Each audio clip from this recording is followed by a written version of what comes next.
Am I the a-hole for wanting to leave my wife after she gave birth to my child? My 34M wife, 32F, and I have been married for 7 years. After a miscarriage, she admitted to me that she had multiple affairs over the last 4 years of our marriage. Her last affair ended a year ago. She begged for us to go to therapy to work on our marriage, but I refused to go. During this time, I had moved out of the house. Occasionally, I would go back to take care of the house and animals, and she would constantly try to manipulate me into coming back.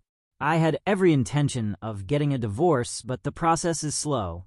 I hated the betrayal I felt, but I also missed my wife during the separation. One thing led to another, and we had sex, and she got pregnant again. Shortly after the news came, I had to leave for work about 12 hours away from her. She would call to give me updates about the pregnancy and talk about our marriage. We were separated for a majority of her pregnancy. I told her that I still wanted a divorce, but I would consider reconciling after the baby was born. After several months away from her, I came to the realization that I could not trust her, nor could I forgive her for her infidelity. I feel like the last 7 years of my life has been a lie. While I was away from her, I met someone and a relationship blossomed between us. I truly feel like I love this woman. She has been made aware that I am still married and that I have a baby on the way. My wife is not aware of my new girlfriend. Fast forward to a month ago, I had to go home for the birth of our baby boy. My wife has been pressuring me to reconcile, but I told her that I plan to divorce her again. After the birth of our baby boy, she has been blaming me for ruining our family because I don't want to stay with her and try to fix our marriage. I want to have a co-parenting relationship with my wife, but she is acting very erratic while I am here for our son. Am I the a-hole for wanting to leave my wife? Any advice on how to deal with this is appreciated. Edit.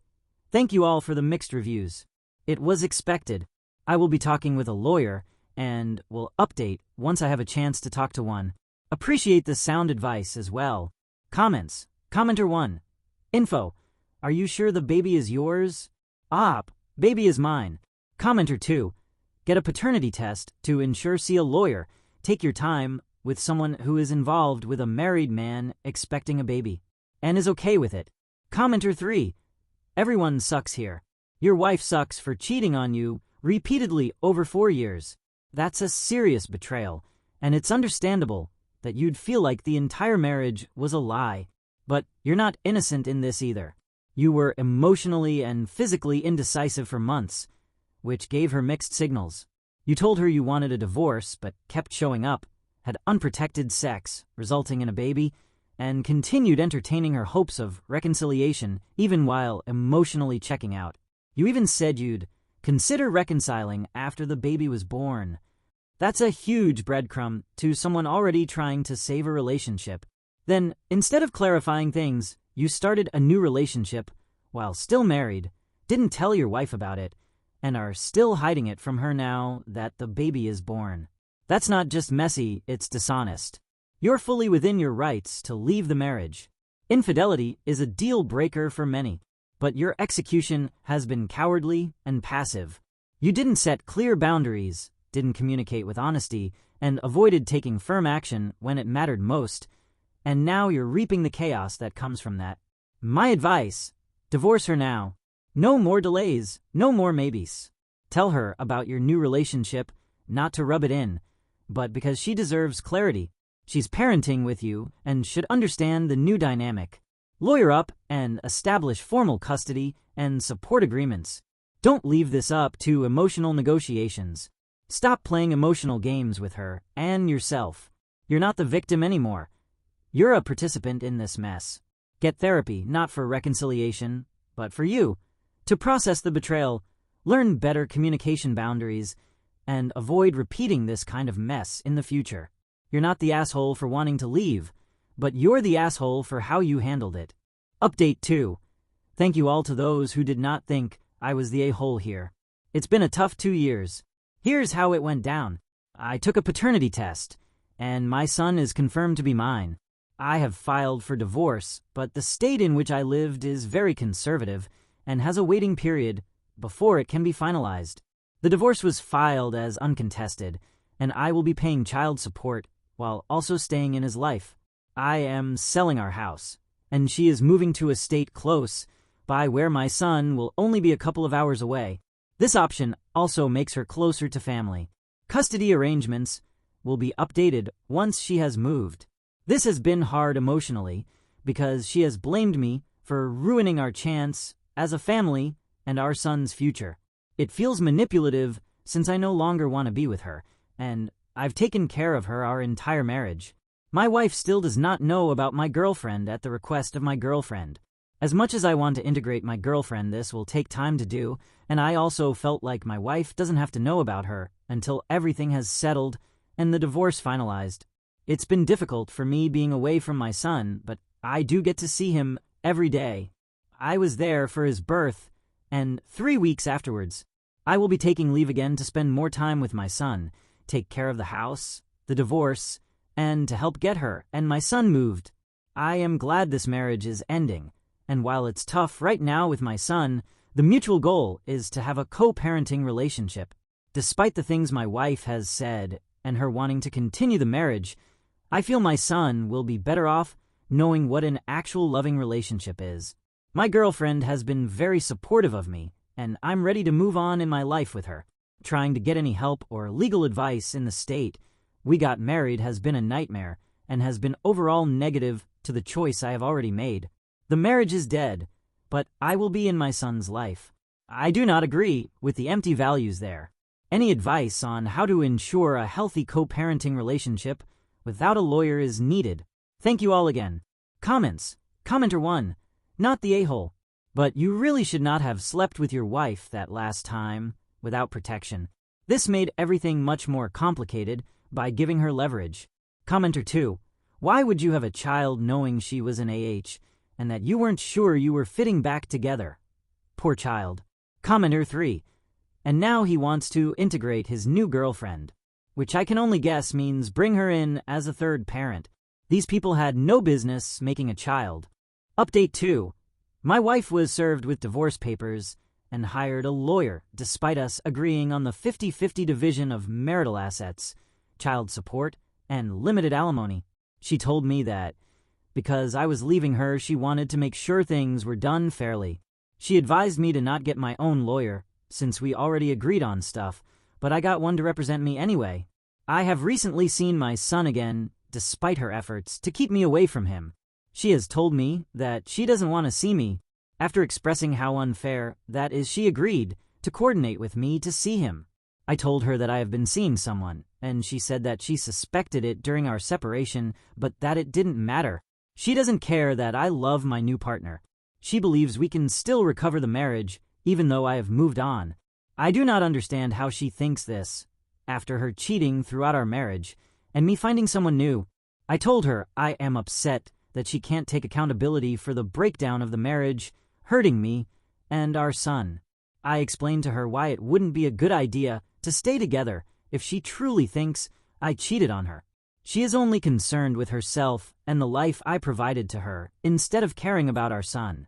She destroyed the last 7 years of my life with her and distorted how I saw myself. I tried to get over her infidelity the first time, thinking it was a mistake and something we could work through. I'm not willing to give her a third or fourth chance. I want resolve, but every time the issue comes up, she says something that feels manipulative. I will post a final update when we get there. Comments. Commenter 1. The only thing you and your soon-to-be ex-wife should be discussing is the care of your son. By engaging her, you are setting yourself up to be manipulated and trapped, just as you were trapped by the pregnancy. Sorry to have to say this, but you were really stupid to get yourself into that position. Ever heard of condoms? You knew this woman had been with other men, yet you had unprotected sex with her. That was stupid. So you are not without blame for those 7 years and, in fact, all the rest of your child's life. The fact that you would even ask whether you're the AH for wanting to leave reveals your very real problem with logic and common sense. Commenter 2. I could honestly understand how she could manipulate you into discussing other things with you, but I am still not trusting you fully on this, as you were stupid enough to make a baby with her after knowing that she cheated. Well, now that lawyers are involved, I think you should ask your lawyer to communicate with her for you, with the pretext that it will be easier in your divorce so that she won't have a problem with this. I would suggest you to not help her move, as it can very well be used against you in court if she plans to make a false case against you. And it would set up a wrong example for the future, where she will always expect you to help with her move. Commenter 3. She cheats repeatedly, gets a lawyer, and then says you shouldn't get one. That's hilarious. Good luck, man. Commenter 4. Up, get your own lawyer. Commenter 5. You are the a-hole for not filing divorce before all of this culminated. As a divorcee, it really isn't that hard to file if you have intentions of moving on. Commenter 6. Not the a-hole. Foolish maybe, but not the a-hole. Please listen to your lawyer and have everything in writing. This is going to define how and when you can interact with your son. Communicate with your soon-to-be ex via text only. Story 2. Am I the a-hole for basically telling my in-laws this is my house? If you don't like my rules, get out. First off, I don't think I was wrong, which has infuriated my girlfriend. I, 25, recently moved into my house. My girlfriend, 27, and I had a little housewarming. Her family, my mother, and a few of our friends. We were eating outdoors, and the kids had their own table. My girlfriend's nephew, 8, knocked over a jug of dilute. I was at the table when it happened, and it was clearly an accident. He was very polite and apologized. He was a little upset, but I just laughed it off. His father came over, and I was shocked at how much his father gave out to him. I told him it was only an accident, etc., and he kept going. I felt really guilty for not stopping it. He ran over to the corner of the garden and started crying. His father went back to the table, and he said what happened, and his wife said he deserved that. He should stay there a long time, or something along those lines. There was almost a snigger from some of her family. Anyway, I went over to the boy a couple of minutes later. I gave him a bar of chocolate. He was still crying. He said sorry again. I gave him a high five and taught him this high five I used to do as a kid. His mother came over and said, "Do you mind not talking to my son? He needs to think about what he did wrong, and he needs to do that alone." I took her and her husband aside and said, "This is my house. If you want to upset your kid, don't do it here. If you don't like it, get out." I swear the reaction that followed was insane. They went back to the table saying it. My mom said, never holding back, "Didn't I raise a great son? He's spot on not to let bullies in his house," which erupted it even more. My girlfriend spoke to me in private and asked me to apologize to them. I said no. I stand by what I said, and this part one regret a bit. I told her I think less of her for even asking me to apologize. A mate of mine and his son kicked ball with the boy, and he actually gave me a hug. I don't do hugs. At the end of the party, and said sorry again. He hugged so tightly for a couple of seconds. I really could go on about the drama, but in short, her family thought I was wrong. I was getting little digs, etc. My girlfriend's friend came up privately and said I was right to step in. My girlfriend is still pushing for me to apologize. I still don't think I did anything wrong. I didn't tell them how to parent, but told them to leave if that's how they want to parent. If I'm being completely honest, I didn't say this. I'm not sure I'd want a kid with a family like that. Aggro over spilled FING flavored water while there's so many messages. Apologies, but I can't respond to all. Some of the common answers to responses agreed. What must they be like in private? Snigger is a word, at least in the UK. My mother is the best mother any kid could have had. Yeah, it puts a big hole in my future with my GF. Comments. Commenter 1. I'm a grown woman in my 40s with my own children. I still flinch when I spill or break a dish. No one has yelled at me or physically punished me for such things since I left home at 18. Yet it lingers. When my kids spill or break, I calmly ask if they are hurt. If they aren't, they help clean up the spill. If it's a break, I remove them from the glass danger and clean it up myself. My kids have never flinched in fear over a spill. No child should. Not the a-hole. Commenter 2. Thank you for breaking that cycle for your children. Commenter 3. One of the things that makes me feel like I'm doing alright at this parenting thing is that if my kids drop something and it's loud enough, I don't even have to ask. The first words out of their mouths is usually, "I'm okay," because that's always the first question. Everyone spills things sometimes. No one should be punished for that. Commenter 4. Not the a-hole. Always put trash in their place. You are right in everything, my bro. You are much more of a man than most people twice your age. If you marry into a family like that, well, don't complain later. True. It's something thinking hard about. I'm not against giving out. There are times when it's probably necessary, but if someone did that to my future kid over something so small, I'd be a fucking nightmare. Commenter 5. Think about this. If that's what they do and say to that kid in public over something that small, imagine how he's being treated and disciplined in private. They expected you to back them and agree with them on that. Imagine what happens at home and what they punish him for. That is an abusive family right there. Adults who bully children are abusers abusing children. And it's high time we call it what it is. Tell your GF. Once and for all, no, I will not apologize for intervening in abuse. I will not allow abuse in my home. I will not apologize for intervening in abuse when I see it happening. And frankly, I'm not sure I'm comfortable with someone who is an abuse apologist as a partner, so I think we might need to talk this out more, but I'm absolutely not apologizing. Not the a-hole. Commenter 6. Not the a-hole.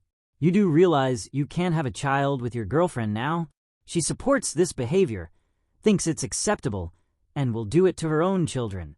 If you have children with her, those are its grandparents. They will treat your future child the same way, and she will always let it happen up. Honestly, that's really what's going through my head more than anything. Even my GF doesn't seem to have had too much of an issue. Commenter 7. You were right to tell her you think less of her over this. It sounds like her whole family are awful people op. My GF didn't smirk or snicker. I'll give her that.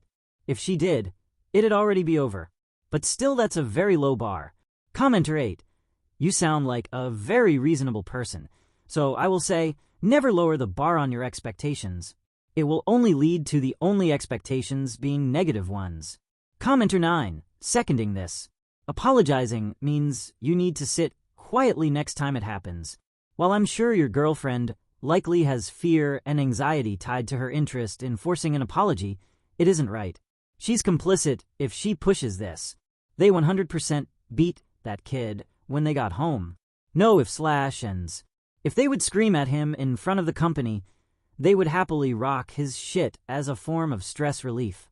So yeah, this relationship should end before Op apologizes. Update 2. This isn't AITAH, but a bit of a rant. Not sure if many remember. My girlfriend's nephew spilled flavored water at my housewarming, and shit hit the fan. That happened about 2 months ago. So not long after I made the post, my GF and I broke up. Honestly, the more I thought about the situation, the more annoyed I became by it. Wednesday evening, my ex-GF called me and asked me to come over. I went over. I thought she might want to try to get back together, but that wasn't it. She was minding her nephew for a few nights. She said there was a mark on his arm, but he said he wouldn't tell her. She said she didn't know who else to call. I played a bit of football with him, and after a bit, I asked him what happened to his arm. He said he didn't know. I asked him a few more questions, and he got really upset. I gave him a hug, probably shouldn't have, and said you're not in trouble, etc. It went on a bit, and eventually he said his dad did it. I asked, does he do it often to him? He said it was just the once, because he was really angry. I believe it was the once. He did admit his parents do other stuff that I would consider abusive. I told my ex-GF. She said she's shocked. I don't think it was shocking. She said she can't ring social services and asked if I would. So I rang them. They will take it seriously once his parents are home from their holiday. Apparently. The poor little lad.